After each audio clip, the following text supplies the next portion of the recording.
Turnovers, and more turnovers. I think they just turned it over again. And the third quarter woes just continue for the Philadelphia 76ers. Welcome to the PHLY Sixers post-game show live from the Xfinity studio alongside Rich. I'm Devon. Bree is producing. She's the president of basketball operations. All of you can't wait to hear your thoughts on this game as the Philadelphia 76ers fall 121-112, dropping their record to 8-6 on the season. First game of a back-to-back. They now get on an airplane tonight, heading to Milwaukee to face the Giannis-less Milwaukee Bucks, and we'll see how that one plays out, but we need to dissect this one this evening as they fall once again, and some familiar issues come into play for the 76ers. We'll catch up with Kyle Neubeck, hopefully, from the arena. I'd imagine they get out of there pretty soon since they have to get on the flight. I would think so. We'll catch up with Kyle a little bit later. We'll give you the player of the game. We'll talk through some other things like the maybe we don't need a temperature check tonight because that one was an L. So we'll skip that one, or maybe we'll skip that one on this night, and we'll get to so much more talking about all the players up and down the roster. But Rich, I mean, look. In the second quarter, they're down, and they show some life by pushing a 9-0 run to finish off the first half. They take a 3-point lead into halftime. And then, as per usual, as we look at things, right? There goes that man again. There goes that man again. You got to laugh, folks, so you don't cry. Yeah, it happens again. And Pump with the super chat. We haven't seen Pump in a bit. And real fast with the super chat from Pump. Corporate Brian Pumper, VJ's new theme song. Oh, he's a brick house.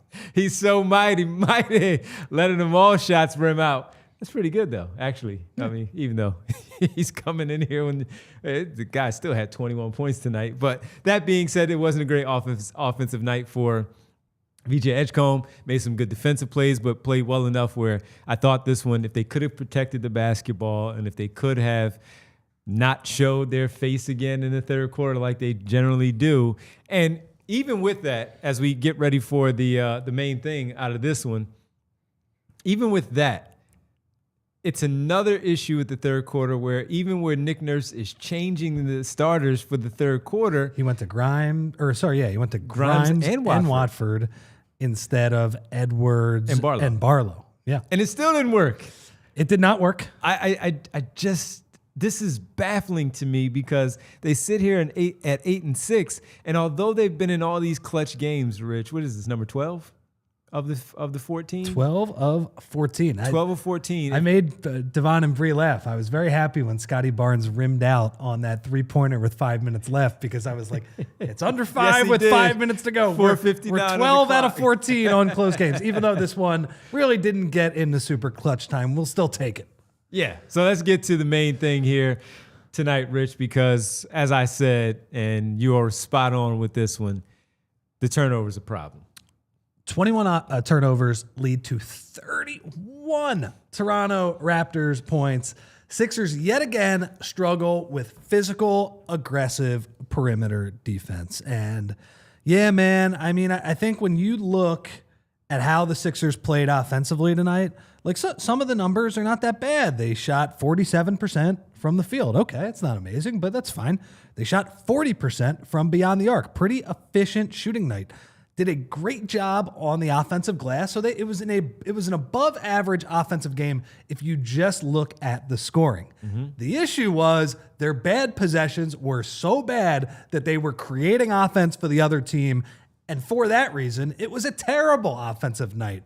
31 points going the other way. It's just, it's tough. And my big takeaway on this is that this team, especially when Joel Embiid does not play, is getting pressured unlike most teams. I don't think I've ever seen a team get pressured to this degree. Like Toronto just did not care. That was full court pressure, denying Tyrese Maxey the entire game.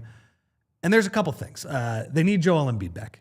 You can't play that way against Joel Embiid. You know how I know you can't play this way against Joel Embiid? They scored 130 points against this team a couple weeks ago. Joel Embiid, when Tyrese Maxey is getting denied the entire game, backdoor cut.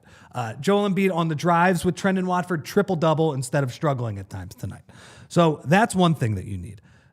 I do think in the non-Maxey minutes, though, in the non-Embiid games, which we're going to see a lot, the scary thing about this game, man, and he wasn't that great down the stretch. I thought for 3 quarters at least, Tyrese Maxey was really good, but it didn't matter.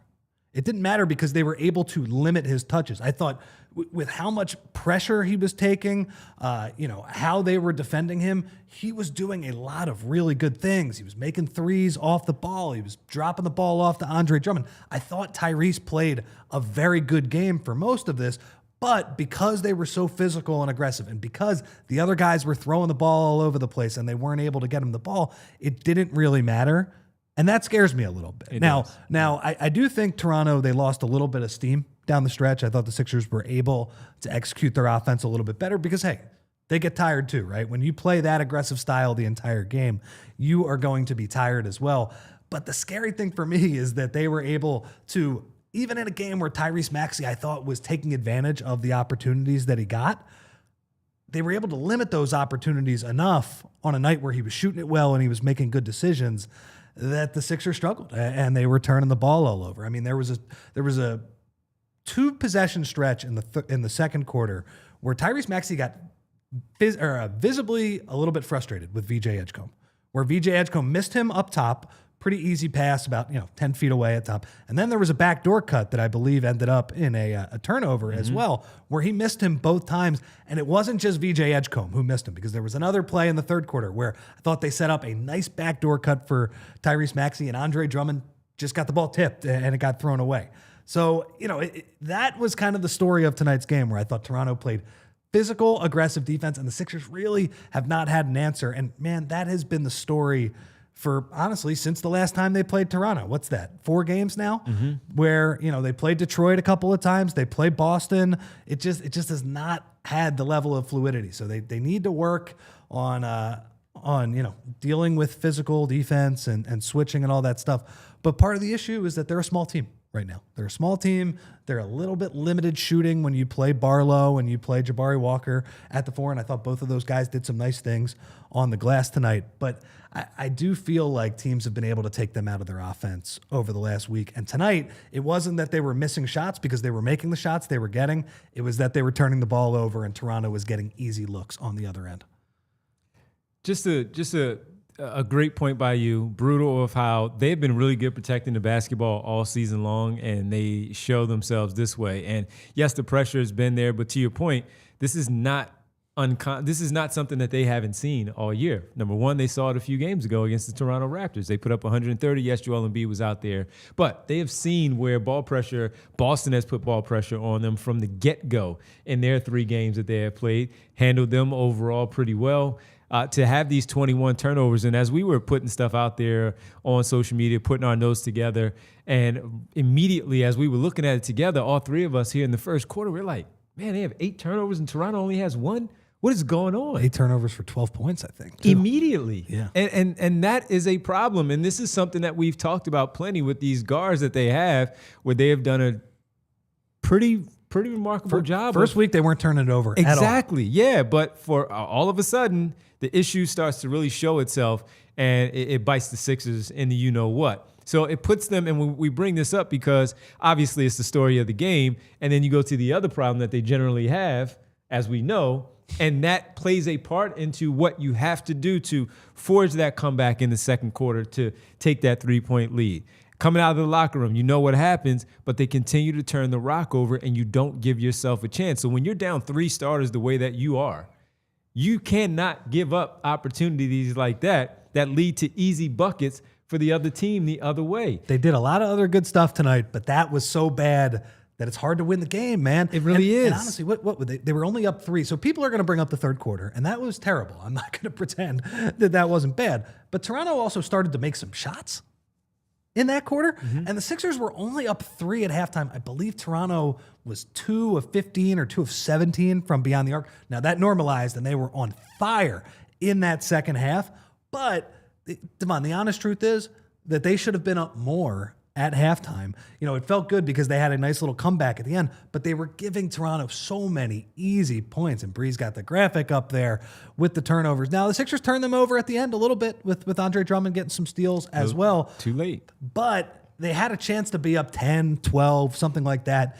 in the first half, but they were just turning the ball over too much. And Toronto, even though they weren't shooting the ball great from beyond the three-point line, they were getting a lot of easy stuff on the other end. And I will say, by the way, the other reason they lost this game down the stretch, Sixers missed some shots, did not execute their offense great down the stretch. They played 3 guards, right? And Jabari Walker was the 4 with Drummond. But they played their 3 guards, which is fair because that has been their good closing unit for most of this year. They're so small, man. Brandon Ingram is taller than who was defending him. RJ Barrett is taller. Scotty Barnes got a couple guys on switches as well. And it's hard to live without wings. It really is. So I do think some of that was personnel driven as well, where it's like partially I think you can forgive the Sixers a little bit because it's like, man, they were playing a shorthanded game against a basically full strength team that has been playing good basketball. But man, if they just could have taken a little bit better care of the basketball, they could have won the game. And I do think there were instances where Tyrese had one of these and VJ had one of these too, where they're just picking the ball up in bad spots, right? Like they're picking the ball up at the free throw line for no reason. And maybe Jakob Poeltl was on them and they need to bring that ball out. But there were times where it just felt like they were unnecessary. There were other times too where it felt like the Raptors were over aggressive and it paid off for them. So that's my big story from tonight's game. There were good things that the Sixers did in tonight's game. I don't think on its face a 9-point loss to Toronto is like all that embarrassing, considering that you were losing so many of these guys and the fact that Toronto, they actually did shoot the ball pretty well for most of the game. But yeah, it was the turnovers. Yeah, I just don't like that when it's not a terrible loss to your point, but I just don't like the fact that when you know that you are limited with your personnel overall, that this is the one that gets you. This is how it happens and how it gets you. The other thing for me, as Rich lays out the turnovers, is they were picking them apart in the paint, where it was really a lot of Scotty Barnes to Jakob Poeltl. When the rotation would slide over, Andre Drummond had to go help because, to your point that you just brought up, they're too small. Scotty Barnes gets whoever the man is, whether it's Walker, Barlow, Grimes, Edwards, it didn't matter. They had to send the help, and he just drops the ball off right to Jakob Poeltl for a pretty good finish. And that's a big problem, or that was a big problem tonight. We're just kept it happening over and over and over again, and they could not figure that how to defend that well enough to stop that. They got a few turnovers on their own on that particular play, but for the most part, when they would try to get a run, it just wasn't able to really sustain because of something like that. And then when you go back to the turnovers, when they do make up the really good opportunity to get back into the game down by 3, you have just silly opportunities. Quentin Grimes gets a great play, 3-on-1 fast break or 3-on-2 fast break. VJ Edgecombe is on the left, Tyrese Maxey is on the right. Normally, it's not a bad idea to keep the ball and go to the basket because you have 2 really big threats on the wing. But the way they defended it, all right, you have to make a decision. Do I pass it to one of these 2? We're already rolling. Or do I take it myself? And he can't make it a rebound drill off the backboard by how hard he tried to lay the ball up. I thought we were calling it out to each other. The best play we thought was Edgecombe to the left.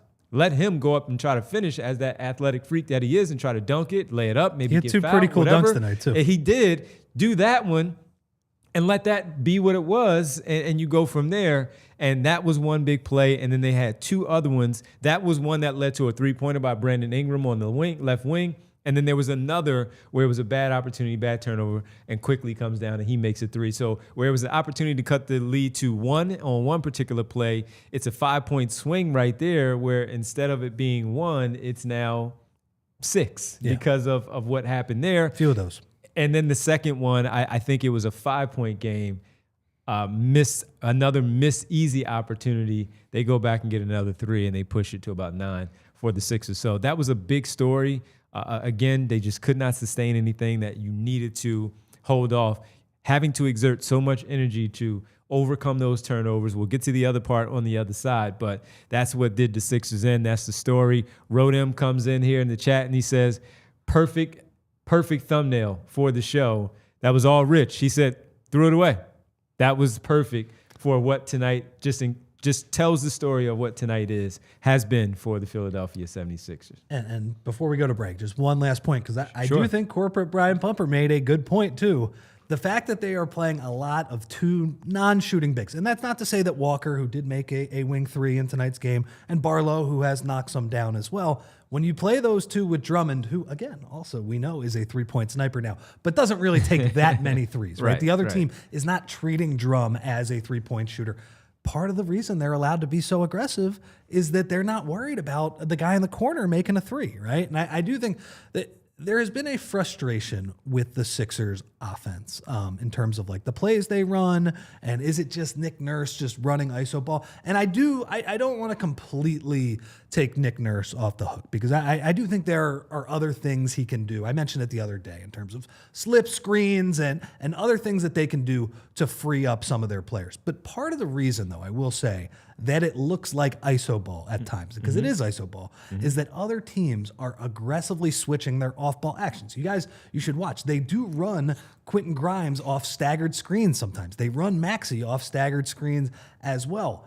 The issue is those plays get switched, and what happens is when other teams are physical and they switch correctly, they force you to go one-on-one. That's why teams switch, right? They don't want to give up off-ball screens and other things like that. So I do think that the Sixers can fix some of that stuff. Like, I'm not saying that there aren't some counters that Nick Nurse can get to, but when you are a smaller team, I do think like there is a little bit of a reason that they're making the Sixers go one-on-one, because other teams are being physical against them and taking away some of the sets that they are trying to run. All right, we are going to call an audible, and we are going to do a temperature check on the other side. And guess what's cooling off or heating up, because it's the same story every game, win or lose.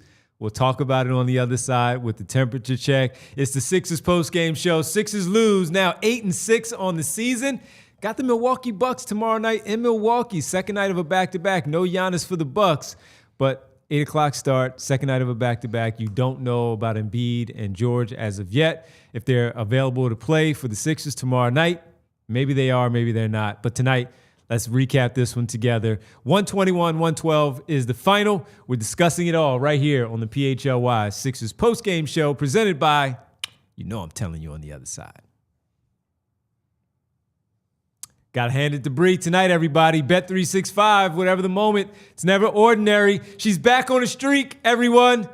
She got the 3 triples each from Maxey and quickly. She did so at Bet365 because she's one of the 90 million users worldwide with the live streams of 780,000 events each year on Bet365. Early payout offers across the NBA and the NHL as well. And as we gear up for Thursday night football, I'm going to tell you about it tomorrow, but I figured I'd give you a little bit of a head start if you're thinking about signing up. You can get this tomorrow with the Thursday night touchdown. We'll tell you more about it tomorrow, but just a little bit of a tease, the Thursday night touchdown offer that Bet365 have. All right, so you like that, and you're saying, how do I sign up? Breaking news.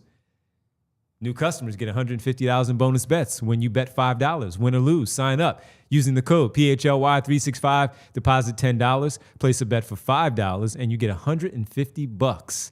Right, in bonus bets if your bet wins or loses. Bonus bets can be used on spreads, totals, player props, futures, and more. Whatever the moment, it's never ordinary at Bet365. Must be 21 plus and physically located in Pennsylvania. If you or someone you know has a gambling problem and wants help, call 1-800-GAMBLER. The other day, I was over at Derek Bodner's place, and he was pumped to watch some hoops, but his setup, it was a total mess, lagging, buffering, and switching between apps to find the game. He claims he was a big fan, not a fig fan. But I felt like I had been fan-fished. See, if you call yourself a basketball fan, you gotta have our friends at Xfinity. It's the ultimate sports destination. I can find the best games and my favorite teams all in one place, and the way that I watch is next level. It's the perfect fan flex. I've got all the action right in my living room, plus Xfinity's best picture and sound with enhanced 4K, so clear that it feels like I'm in the arena. And sometimes, guys, I got games going at once, multiple games. And on top of that, I get real-time notifications and live stats right there on my TV. It's the best seat in the house every single time. So next game day, make sure that big fan isn't a big fail and learn more at Xfinity.com. Xfinity, imagine that. Restrictions apply. Multi-view requires Xfinity 4K capable TV box. And we're back here on the PHLY Sixers post-game show. Rich, Devon Bree, Kyle Neubeck from the arena later on after the press conferences by the players and, of course, Coach Nick Nurse. All right, let's get to as I said, Rich, I got to call, sometimes we just got to call it audible. Got to change the play on the fly, man. Got to change the play. We're changing the play to a temperature check tonight presented by Ace Hardware Home Services. Visit acehardwarehomeservices.com to learn more. Make your appointment today. And you know what that is? They've been cooled off all season with this third quarter. I don't know if it's heating up or cooling off. I don't know what it is. It's a problem. Tonight, after the Sixers again led by 3 points, forging themselves back into the game there in the second quarter to take a 3-point lead into the locker room. They come out of the locker room, and Toronto immediately goes on a 10-2 run, all too familiar. They lose the quarter by 18. 44-26. And even though they won the fourth quarter by 6, you put yourself in a big hole where it's tough to pull yourself out of that one. So the problem, once again, for the Sixers, 44-26. And just some numbers here for the third quarter. The Toronto Raptors shot 13 for 19 from the floor. Some easy ones, some hard ones. Exactly. Yeah. 5 for 6 from the three-point line. Here's the big problem because they got themselves into the bonus right around the 8-minute mark again, Toronto did. And here's where they really got destroyed. 13 for 16 from the free throw line, and they also forced the Sixers into 8 of their 21 turnovers in the third quarter that led to 15 points. On the other side, the Sixers shot 47%, which should be a number that we're looking at and say, you know what? It's a pretty even number for both teams in the third quarter, except they got destroyed. Once again, 68% from the floor for the Toronto Raptors. Sixers made 4 for 9 from 3, but they only got to the free throw line 4 times themselves, only forcing 3 turnovers and could not capitalize in terms of points off of those. So that's the third quarter for the Sixers. 5 fast break points for the Toronto Raptors. The lead was 16 there in that third quarter. That was the biggest lead. That again, Rich, that's the story. That's another temperature check here for the Sixers when it comes to the third quarter. Yeah, I'm tired of it, but again, I think as we've seen in recent games, it's still a little bit random. Like I wish. Is it random though when it keeps happening? It's random of how it happens, but it keeps happening. It does keep happening. It keeps happening. It's happening in different ways, but it continues to happen. It does. And the fourth quarter continues to be great. I know. I know. I don't know. It's part of their identity. I don't know. So yeah, it's I'm not blaming this entirely on the third quarter. I am, man. We're going to disagree on this one because the turnovers are the turnovers, but this keeps happening where you have a 3-point lead and you have that momentum. Keep that momentum, and you switch up the lineup. It does it again. Yeah, but the last 2 times he played that lineup, like he did that lineup in Detroit. Yes. Well, they were awesome in the third quarter in Detroit. So what's the problem? It keeps happening. Something is a problem. Tonight, I thought the Raptors actually just made their shots. Like, I thought the Sixers played their floor game. If you're talking about, like, the turnovers in the third quarter. 8. It was the same thing as the first quarter. That's their problem. Okay, it happens in the first quarter and it happens again in the third quarter. Look, I hear you. I'm not trying to say that the third quarters are good. I'm not trying to say that they're not an issue. But I'm just saying that I thought some of the issues in tonight's game got masked in the first half. Sure. And they started to make some shots in the third quarter. Hey, look, it's a disaster. They're the worst third quarter team in the league by a mile. It would have been nice for them to get this win because they're very shorthanded against a team that's playing great basketball. It's annoying, man. I'm with you. I'm with you. It's annoying. No, it's bad. I know, man. I know, but that's my thing. It's annoying because it could be. Is it personnel based? I don't know. Is it coaching? I don't know. We've gone through a whole bunch of different things because this has been now an issue in their 14 games where we've talked about this double-digit times. Yeah, no, we have. Literally. It may not be 14, but it's double digits. We've talked about close games and terrible third quarters at least 10 times. At least. Yeah. At least. And that's my thing. Why can they not figure? Not saying that they're not trying to figure it out. They haven't figured it out through 14 games. A lot of times we'll say, give them 10 games. Give them 15 games. They'll look at some film. They'll go through some footage. They'll figure something out to correct this problem. They have not corrected this problem. Yes, they have players that are in and out of the lineup because of injury. I understand that. Is it the pace that they're playing? They're very loose with the basketball. Tonight, there are 8 turnovers in the third quarter. Rich is right where the first quarter was a problem. Early on, we were talking about, man, you got to stop coming out in these first quarters and getting blasted like this where you have to come back in the second, then get dropped in the third to have to turn it around in the fourth again. I don't think you're wrong, but I know I'm not wrong either because the numbers tell me I'm not wrong as the worst third quarter team in the NBA through 14 games. So this is not you. This is a them thing, and they have to figure it out. I'm sick of it. And it's funny, though, because he made the substitution to put in Watford and Grimes for Barlow and Edwards. You would think at the very least, when you bring in Grimes and Watford, you're going to take better care of the basketball. You have 4 guys who can pass and handle it, and they're throwing the ball all over the place. Now, I get it. Grimes can be very flammable with the turnovers, but you have 4 guys who can dribble, and at least when you have Maxey and Edgecombe and Watford on the floor, you think you'll be able to slot him in the correct position where he doesn't need to do quite as much. It's frustrating, man. Like, it's frustrating.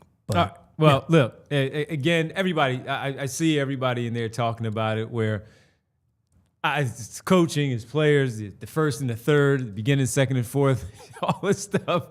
It's a problem for this basketball team, and that is our Ace Hardware Home Services heating up, cooling off segment of the day because the third quarters are it. So make sure everybody, you go and you visit acehardwarehomeservices.com to get started on your next project. They need to get started on their next project because they have a game tomorrow night. They're going to have tired legs. They had to again play extended minutes because they were shorthanded, and they have to go in Milwaukee, and you know this is going to pop up again. When are they going to give us a full game? When do we get a full game from the Sixers?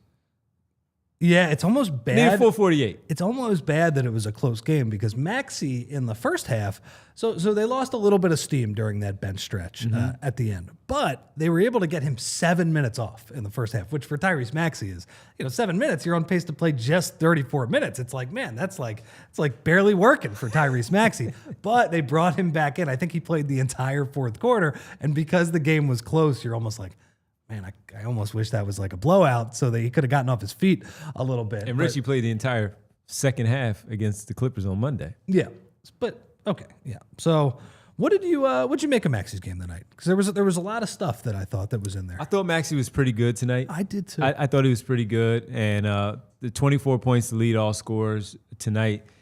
He was our player of the game. Had 9 assists. On the evening, he was Tyrese Maxey again. I mean, those shots, when he started drilling those threes early on, we were like, oh, he might get 7 tonight because of where he was pulling up from, the confidence you saw, the lift on the jump shots and all. Everyone looked good outside of the one that I think was a brick from the right wing. I thought he was good tonight. 24-9, a nice floor game overall. I thought he defended pretty well where he got up into the chest of Quickly. He was trying to back Quickly down. A little personal battle between 2 friends as they played together the 1 year at Kentucky. I thought Maxey was good, even though it wasn't a 30-plus point game with a double-digit assist. Even if it was a 30-plus point game with the 9 assists, that would have been fantastic. Might have helped them into a win tonight. But he needed a little more help, and he got 21 each from Grimes and Edgecombe. But I thought overall, Tyrese Maxey, as much as he has kept them in games, saved them in games this season. The 24, nice balance, nice efficiency, 8 for 14 tonight. He wasn't the problem, I don't think. No, it would have been nice to see him close maybe a little bit better. A little bit better. But like I said, guys, I thought Toronto did an awesome job of limiting his touches for the most part. But with the touches that he got, I thought he was spectacular in this game. I mean, he makes two extremely difficult catch and shoot shots in the first half. Like a couple of those transition threes, that's not an easy shot. And one of the ways that you can beat a switching defense is have Tyrese Maxey screen and cause a little bit of confusion. He caught one on a pick and pop for a three early in the game. He had a couple drives. He's, as we all know, very good with that left to right crossover and then finishing off the right foot.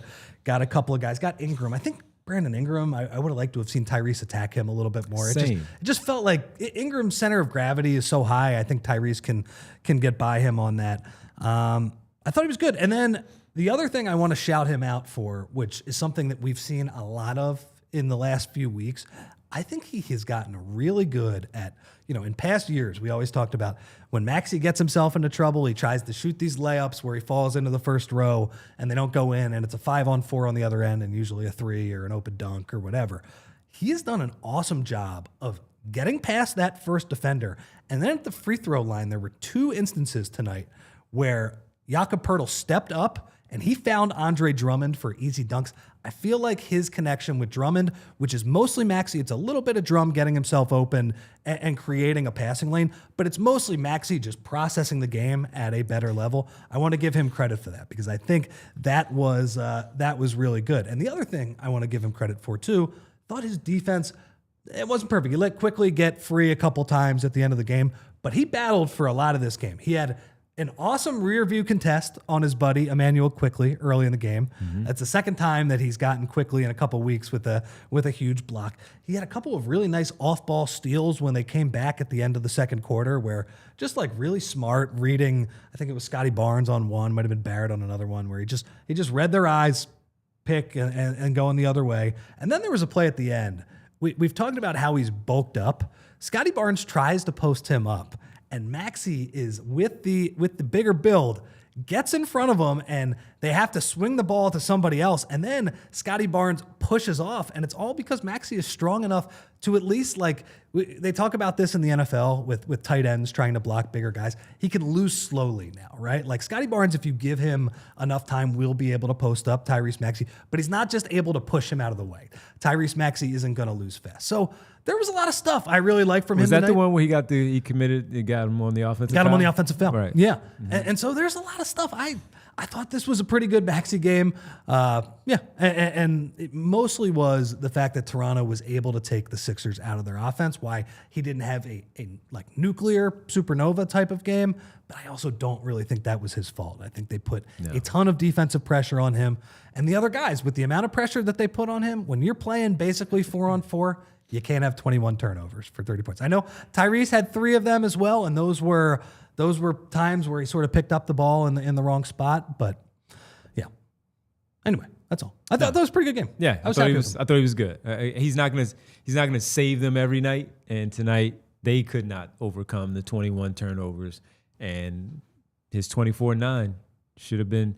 If they didn't turn the ball over, maybe it is that 31-9, and you get that extra 6 points, and the game swings, of course, because those turnovers don't lead to points, and who knows how this one plays out. All right, we come back. We'll get to a little bit more, take our second pause of the show, come back, get into a little bit more from this game because there's still a ton to talk about. Another double-double from Andre Drummond. Got to talk about VJ Edgecombe and his 21, and Pump coming in here, puffing his chest out, 21 on 20 shots. I hear you. It happens in the NBA sometimes. We'll get into it all as we hang out with you following the Sixers loss. They're 8-6 on the season, 121-112. They dropped this one to the Raptors. We'll get back to it, talking about some of the other guys right here on the PHLY Sixers postgame show.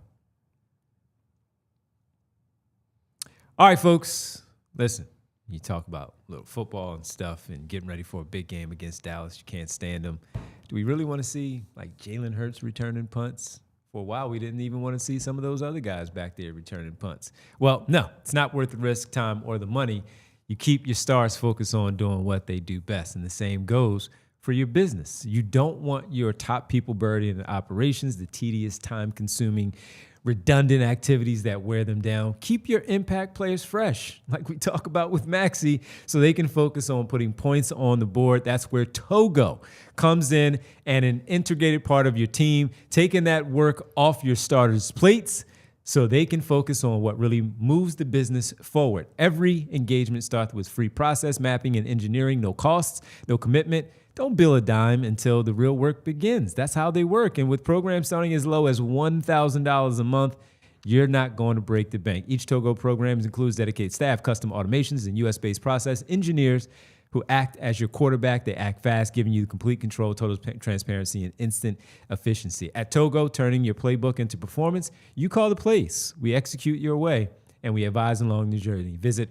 harnesstogo.com. Scale smarter, work faster, and stay focused on winning.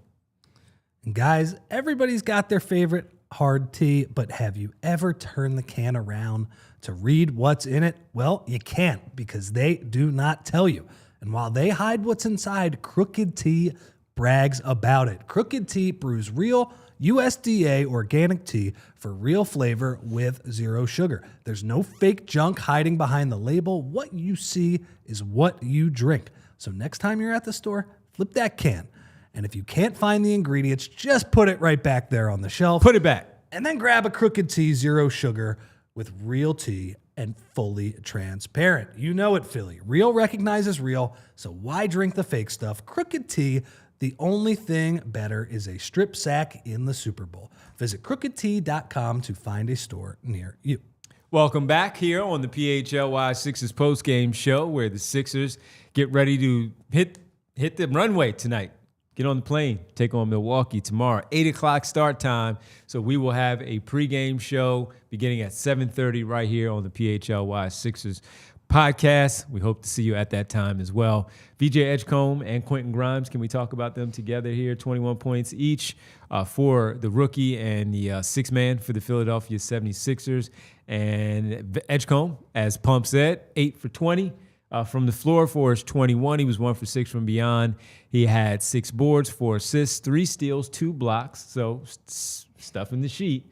Quentin Grimes off the bench, 7 for 15 in just under 32 minutes of play, 4 for 8 from 3, and for that 21 points tonight. What did you take away from their performances tonight? So a really slow start for VJ, and he was missing layups. He got called for a charge. He was taken off from too far, as we've seen. Yeah, and I mean, I thought he was part of the turnover issues. How many did he finish with in tonight's game with the turnovers? 4. Yeah, he struggled as the point guard in those non-Maxey minutes as well. So he was bad. Now, I will say this. Thought defensively, he was pretty darn good. Like, we talked about all the turnovers that the Sixers had tonight. VJ Edgecombe was the only guy back on an inordinate amount of those plays. I felt bad for him, where on the ones he wasn't turning over, it's like, okay, VJ Edgecombe has to stop a 2-on-1, a 3-on-1. He must have been in that situation 6 or 7 times tonight. And he got a couple steals and a block. Like, he was good. Like, he was active and in the passing lanes and all that, and he never stopped. And in the second half, he played much better, right? He had some better drives, made a 3, like he clearly was better. So I will give him credit because he just kept going. But yeah, I thought, especially early in that game in the first half, he definitely struggled on the offensive end. Mm-hmm.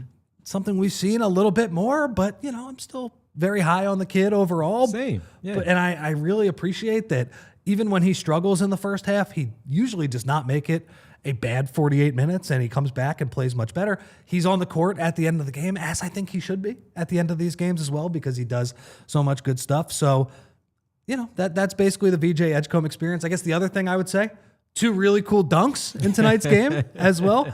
That one dunk in transition where I forget who made the business decision at the 3-point line and was it?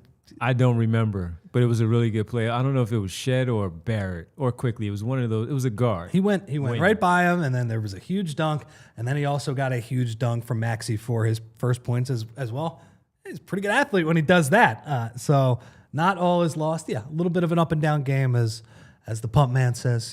8 of 20 or 8 of 21 from the field. Not the most efficient in the world, but I feel pretty good about him bouncing back. Yeah, I'm not worried about him. He's going to have these moments, and Pump can jump in here in the chat when he has these moments. That's fine, because that's the nature of 82 games. Absolutely. And a rookie playing in his first NBA run here. So that's okay. I'm not worried. And what about Grimes? Again, the up and down of Grimes and who Grimes is. Yeah, I thought he was fine tonight, honestly. I mean, he made a couple huge shots at the end, too. We talked about Maxey and his floor game. He made a couple. They ran that Spain pick and roll, and they did not guard Quentin Grimes, who was the back screener who pops out, hits Quentin Grimes for that shot. And then there was another one, too. Part of the reason I like Grimes is that when Maxey is getting shaded like crazy and, there's somebody at the elbow just not even paying attention to the guy on the wing, well, if that's Quentin Grimes, that's going to be an open shot that he's going to take, and he's going to make it a decent amount. We saw that on the game-winning shot against the Charlotte Hornets, the one that ended that game. Maybe not the game-winning shot, but the one that made it from 1-4 in that one. And he had one tonight. I think that's the closest the Sixers got after that shot. It was a 3-point game after he made that one. So did he make some mistakes? Was that one play where he drove and he had VJ open for a dunk on that side? And I thought when he took it, it was probably not the right move, but it's still a layup he easily should have made. And when he blew it, and then it's a wide open Brandon Ingram 3 on the other end, was that a disaster? Yeah, that was a disaster. but overall, I thought Quentin Grimes was he was good tonight.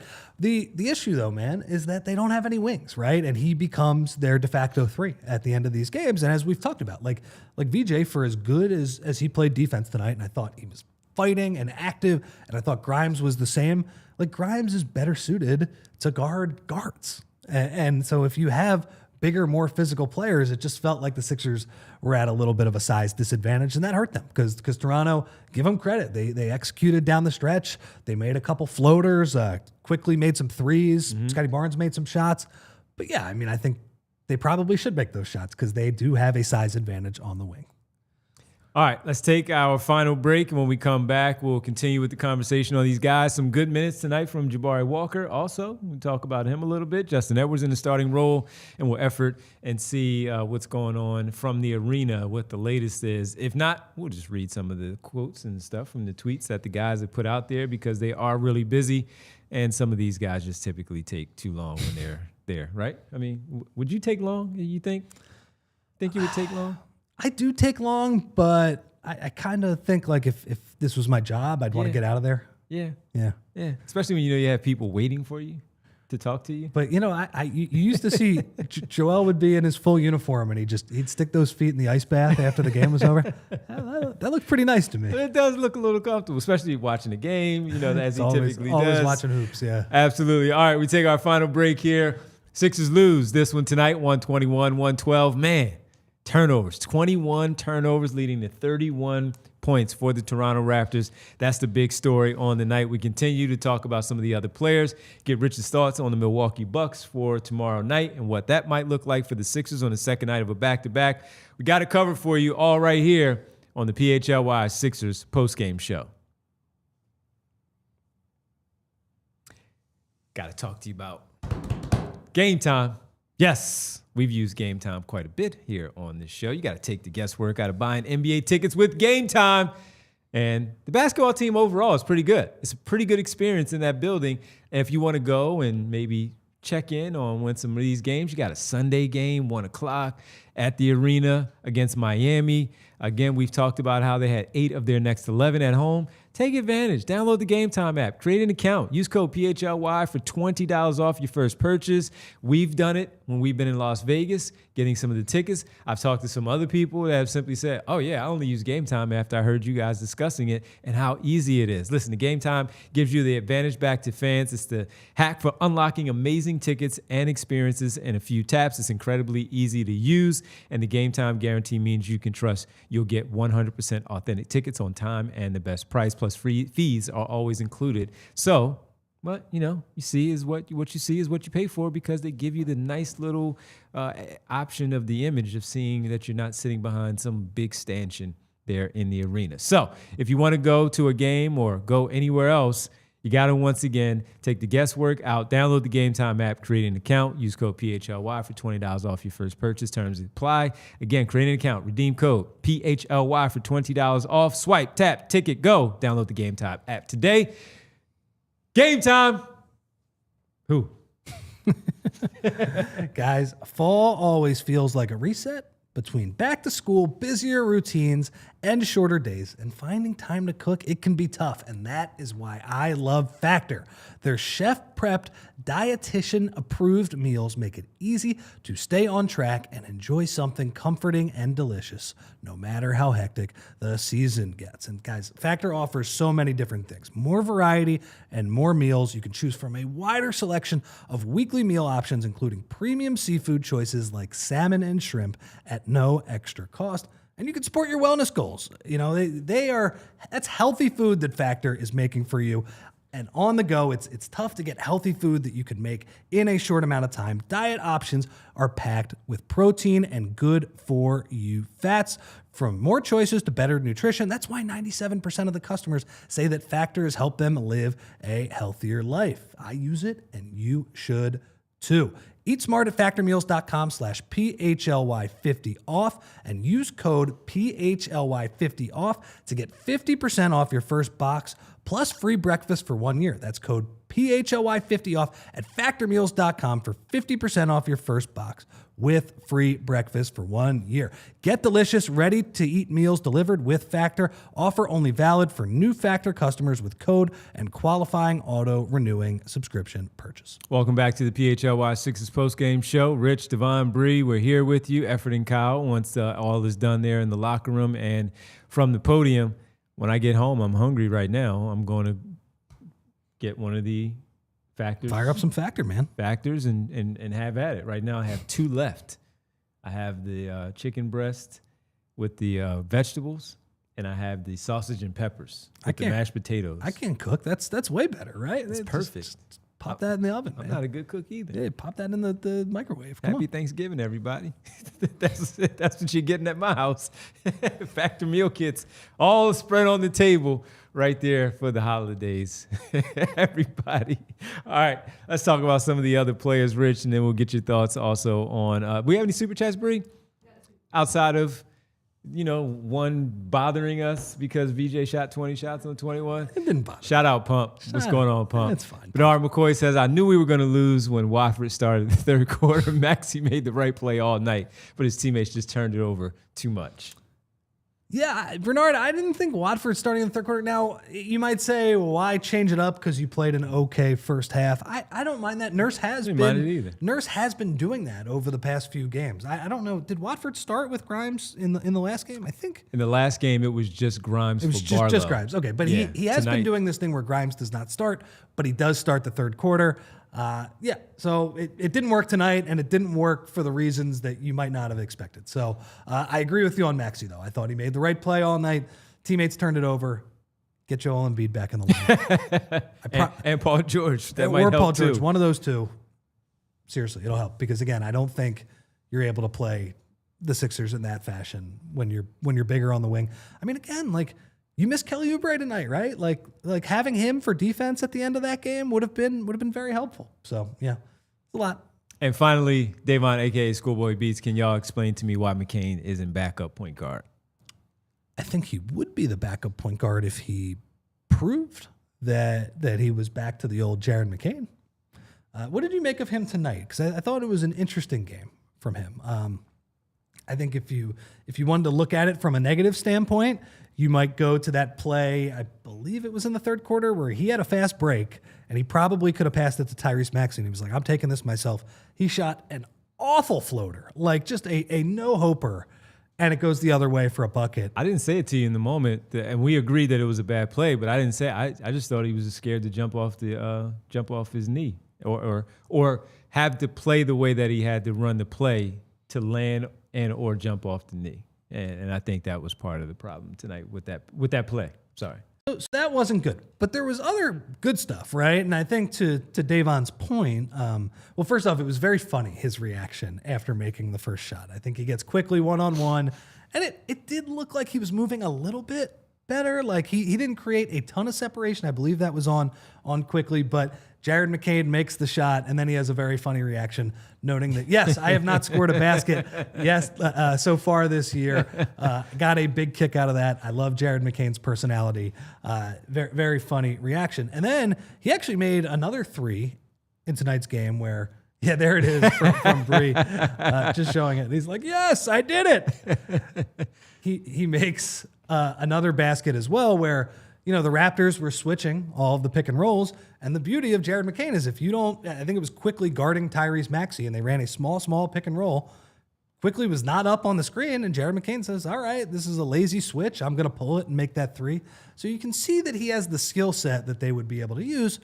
But there were moments where you're like, yeah, he's still not 100%. I do think this was a small step in the right direction. Maybe do too. Not all the way back, but if he continues to trend in that direction, maybe we'll say that this was the first step to him getting back to normal. Absolutely. Well, back to normal for us tonight because we get to talk to our buddy from the arena because the press conferences and all, they're all done. We get to check in with Kyle Neubeck live on the Xfinity mobile call-in line from the arena. Kyle, we started off tonight very simple.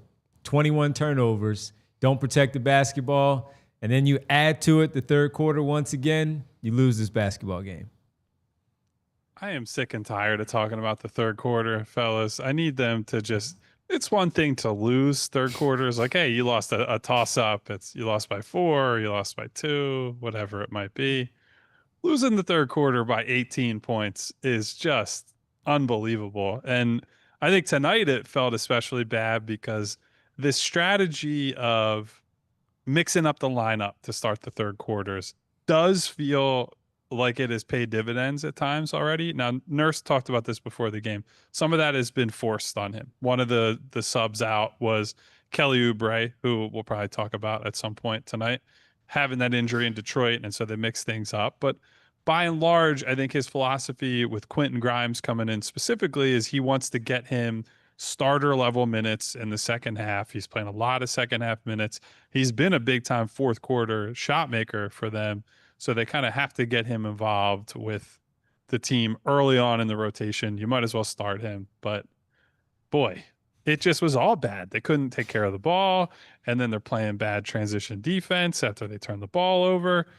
The 3-guard lineups when Maxey comes off the floor. I actually said, I think in our Discord tonight, when Maxey subs out of that game with, I think it was like 2:20 or 2:30 to go in the third, they might have been down 10 or 11. You basically were waving the white flag because they had no chance to win minutes that Maxey was not in the game for tonight. They end up down, 15, 16, whatever it was at the end of the third. And they just spent the entire fourth quarter trying to climb out of it. Offense was good enough. Defense was not. Yeah, man, Kyle, but with the turnovers, whether it was Nick Nurse or Tyrese Maxey or VJ Edgecombe, did anybody talk about why they thought they turned the ball over? Because it just feels to me like this team, because they're small right now and because clearly the goal for other teams is to wear out Tyrese Maxey, is just to play as physically and aggressive as possible. And to this point, they did score okay tonight, but that was when they got a shot up. It was a disaster when they turned the ball over. I guess it's a little disappointing to me that they haven't found a solution, although I do understand that maybe some of it is just your personnel limiting you a little bit.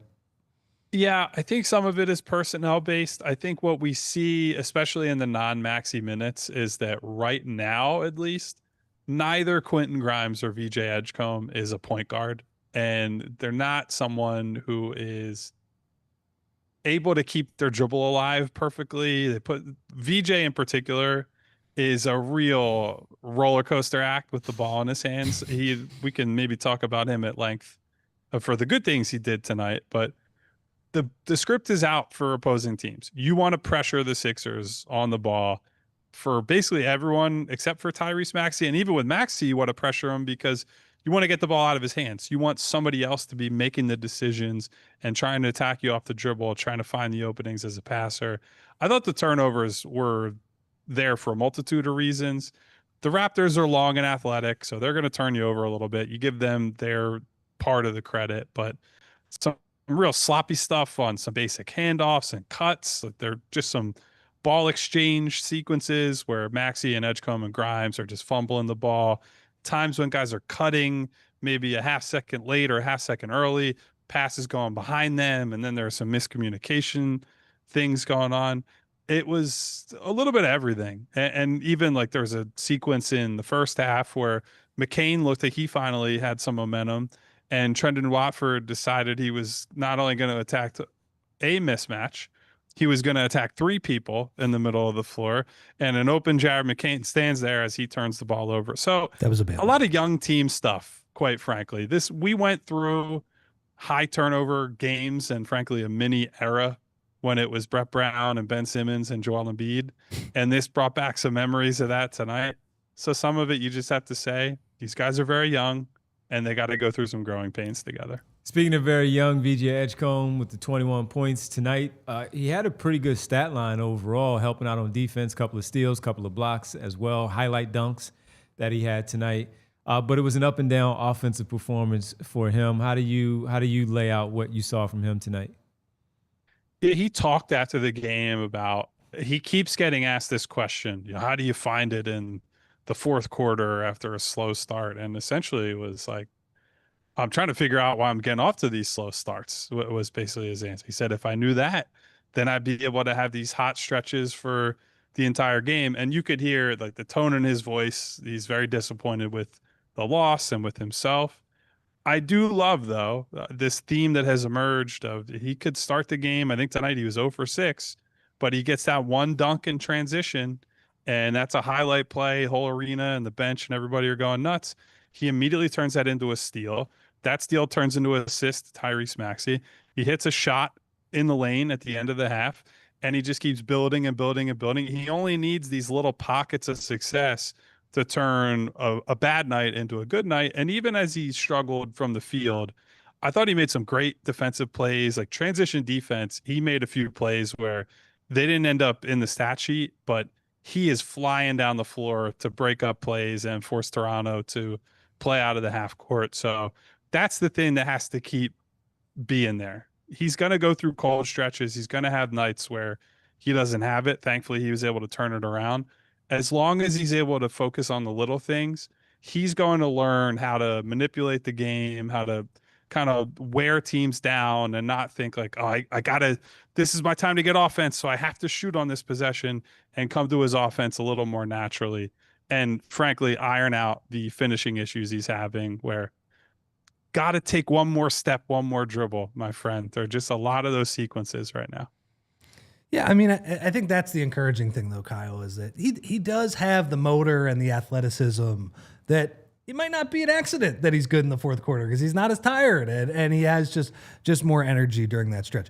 Kyle, the other reason I thought they lost tonight was, especially down the stretch, was they didn't have any wings. And, they went to Quentin Grimes basically as your de facto 3, but Toronto is tall, and they were posting up Ingram and they were posting up Barnes, and it just is mismatches all over the place. VJ's dealing with mismatches, Tyrese dealing with mismatches. That's because Kelly Oubre was hurt, and they gave us an update. Anything on Kelly Oubre that you have, and also the 2 guys who also didn't play tonight, Paul George and Joel Embiid? Yeah, so nothing major on Kelly, just the messaging from the coaching staff, teammates was all like, hey, obviously he's been in a great place to start the year. He's been one of our most important and one of our most consistent players. I think largely it's sigh of relief given that 2 weeks is on the lower end of that. That suggests potentially a grade 1 sprain. The team wouldn't confirm that, but we just have to read between the lines on what they're giving us in terms of the timeline. So best wishes to Kelly. They missed him a lot tonight, Rich. I agree. Even before the fourth quarter, Scotty Barnes and RJ Barrett and Brandon Ingram all had moments where it was mouse in the house. Go find the little guy, whoever the littlest guy on the floor is, we will find him. And then on Paul and Joel, it sounds like it's possible they'll play tomorrow night. And certainly I would bet you that Tyrese Maxey and VJ Edgecombe and these guys who are playing 37, 38 minutes tonight could just use a little bit of that veteran help tomorrow night.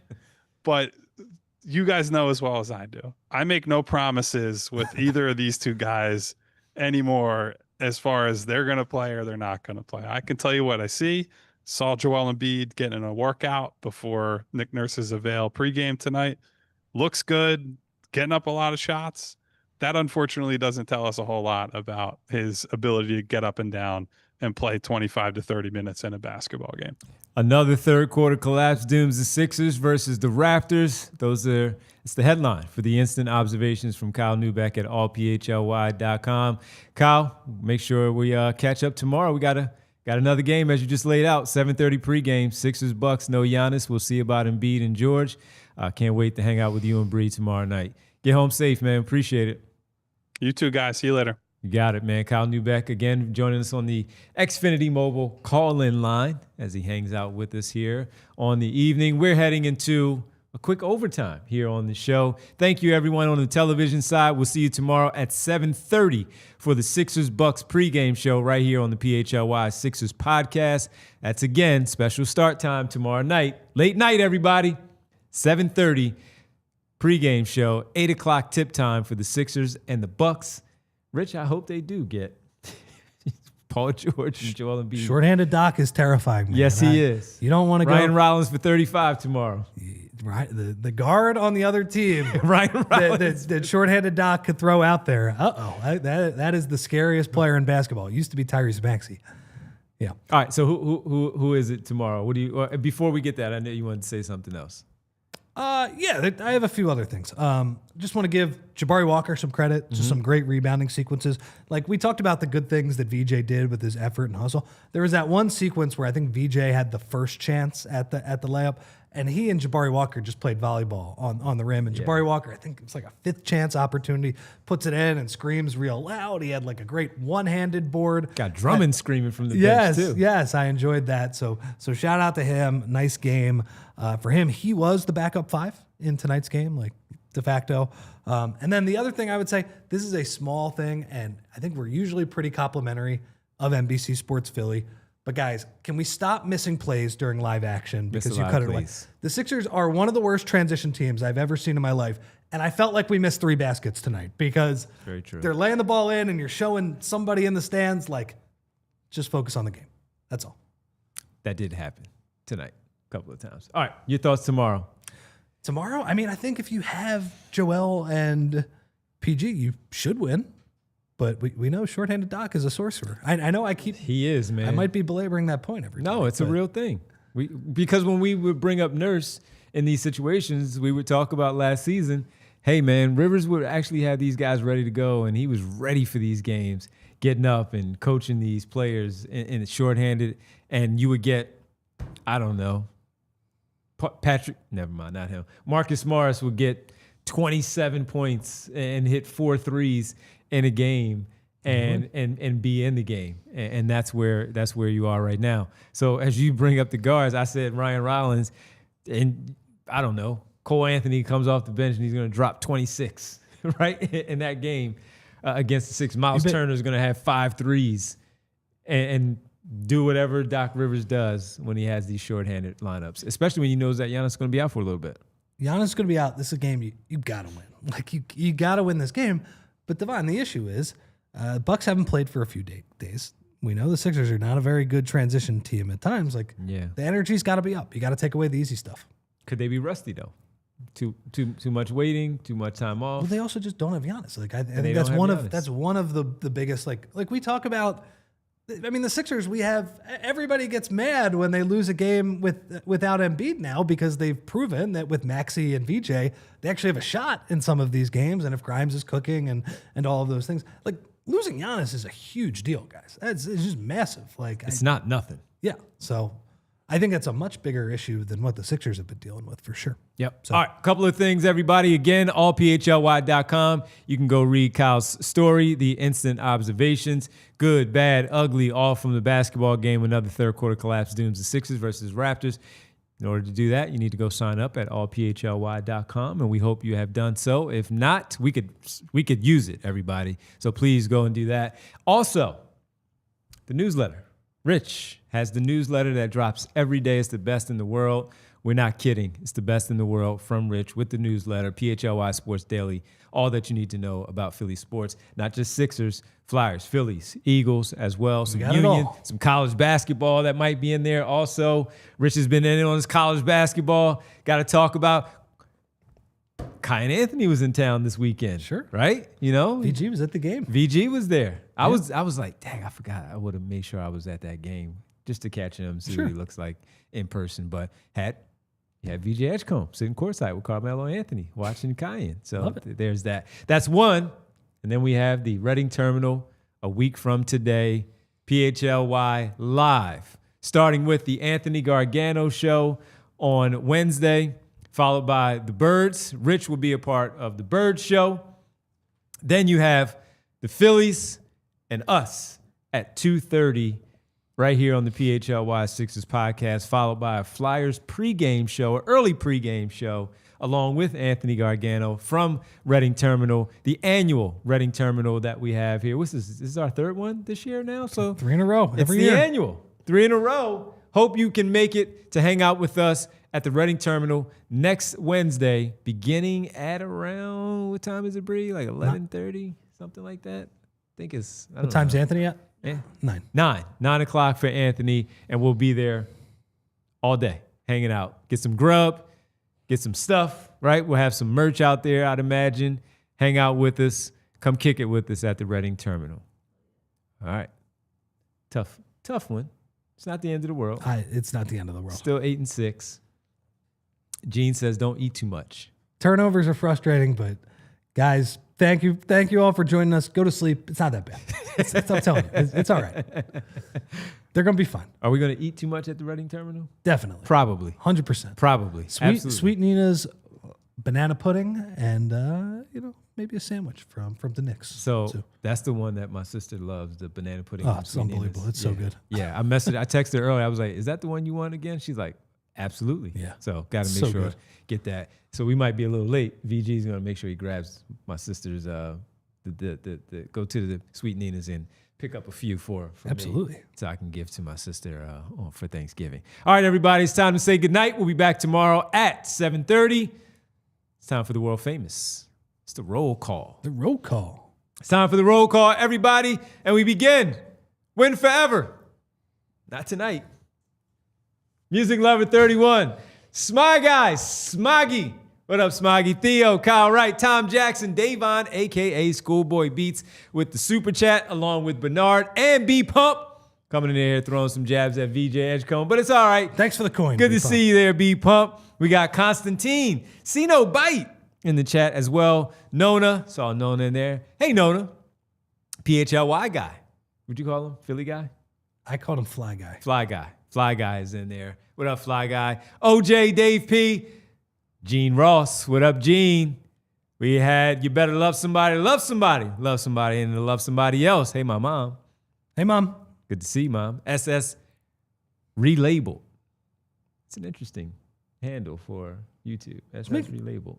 He's making some good points, though. Good points. Good to see you in there, SS Relabeled. YOLO 856. We also had Sean Sharp. DJ, a.k.a. Mr. Sandman, Bring Me a Dream. Remo K, B Night. Lee Nguyen, Sir Shmooey. Master Beat. Good one. Good one. It's overtime, so we can say that. Master Space Bait. Yeah, absolutely.